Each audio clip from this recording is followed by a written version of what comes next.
Welcome back. I am absolutely thrilled to have you here today. In this explainer, we're going to do a bit of a radical re-examination of a concept that pretty much dictates our entire lives, our careers, our relationships, the whole shebang. We're talking about confidence. But we aren't just looking at the standard textbook definitions today.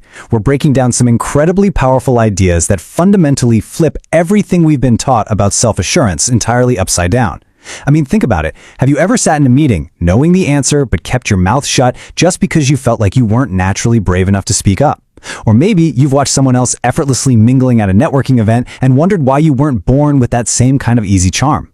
Well, if you've ever felt like you're just missing some crucial genetic component for bravery, this explainer is absolutely going to change your perspective. So let's dive right in. Section 1. The myth of confidence. We grow up thinking confidence is something you're born with. Think about how deeply ingrained that idea is in our culture. From a really young age, we're conditioned to believe that confidence is just handed out at birth, kind of like eye color or height or whether you can curl your tongue. We falsely assume that some lucky people just naturally know how to walk into a crowded room, command everybody's attention, and completely own the space without breaking a sweat. We look at those people, the ones effortlessly leading the pitch or laughing loudly at the center of the dinner party, and we think, well, they just have it and I don't. It feels like this genetic lottery that we somehow lost. But as we get older and start peeling back the layers of human behavior, we realize that this perspective is completely flawed, because those people you think are just naturally brave, they are actually hiding a massive secret. There's this pervasive myth that confidence is an innate personality trait. And if you believe that myth, you essentially strip yourself of all your agency. You give yourself a built-in excuse to stay exactly where you are, because hey, you weren't born with the right traits, right?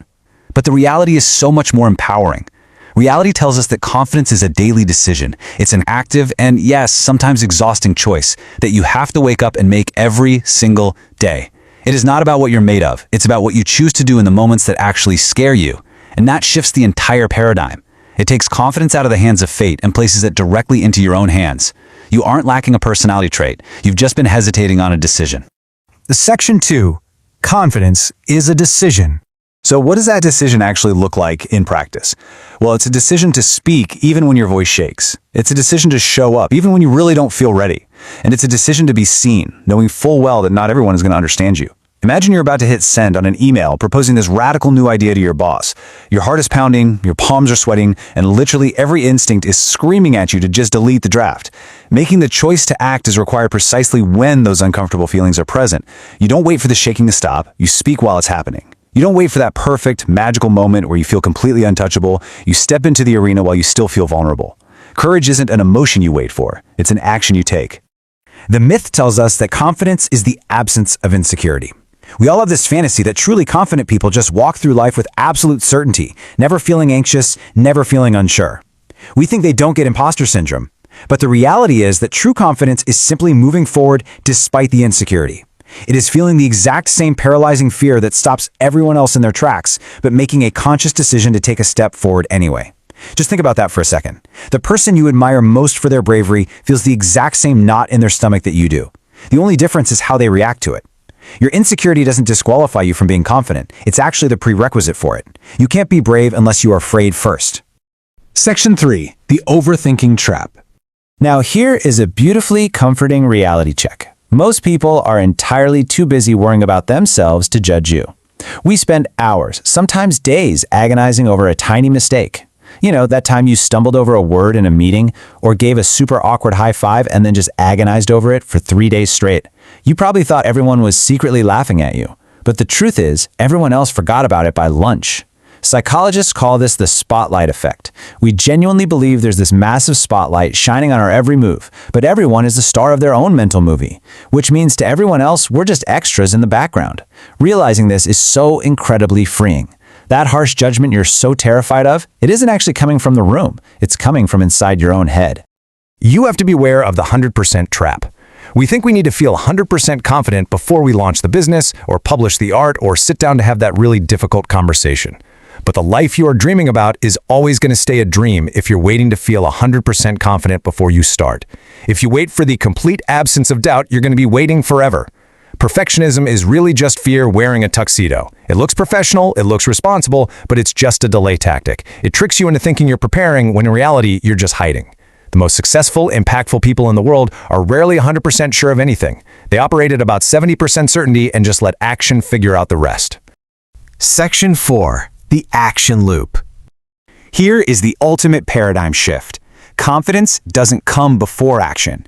Confidence comes from action. We usually have this equation totally backward. We think, okay, once I'm confident, then I'll take action. Once I feel ready, then I'll volunteer for the project. But action must always precede confidence. You have to do the scary thing first, and the confidence is the reward you get afterward. It's a byproduct of doing the work. You cannot think your way into becoming a confident person. You can't read enough books or listen to enough explainers to suddenly wake up feeling fearless. You literally have to act your way into a new way of thinking. So how does this actually work in real life?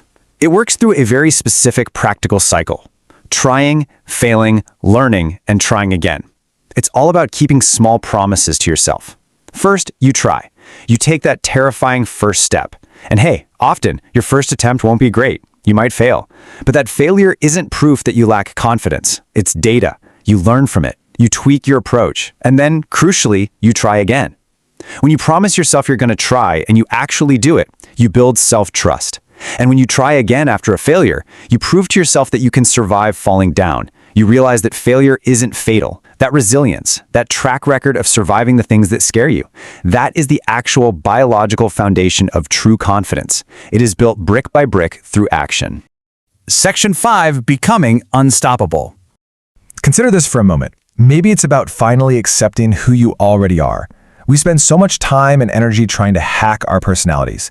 We try to build this impenetrable, bulletproof, highly polished version of ourselves to present to the world because we think confidence is an armor we put on.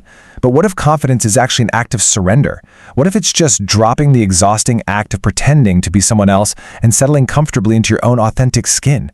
Think about how much energy it takes to constantly monitor how you're being perceived. True self-assurance is the profound relief of just letting all of that go.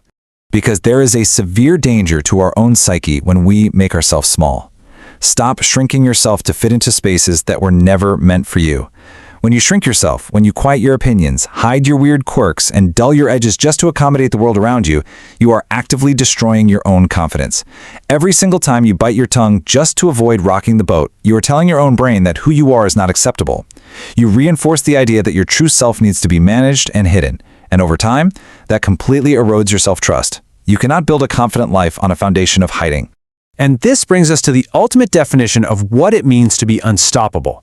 Unstoppable is what happens when you stop asking for permission to be yourself. The people you think are the most confident aren't magical. They aren't superhuman. They are just everyday people who finally stopped asking for permission to be themselves. When you release those self-imposed constraints, when you stop looking for external validation to justify your existence and just allow yourself to exist fully and authentically, everything shifts. You stop playing defense. You stop apologizing for taking up space. That is the exact moment you transition from being insecure and hesitant to becoming truly unstoppable. You finally realize that the only permission slip you ever needed was the one you write for yourself. If this explainer shifted your perspective today, be sure to subscribe to the channel, hit that like button, and share this with someone who really needs to hear it. We've got many more open-minded, deeply structured conversations coming your way, and I would absolutely love to have you join us for them. But before you go, I want to leave you with this one question. Are you ready to stop shrinking and start acting? Are you ready to speak even while your voice shakes?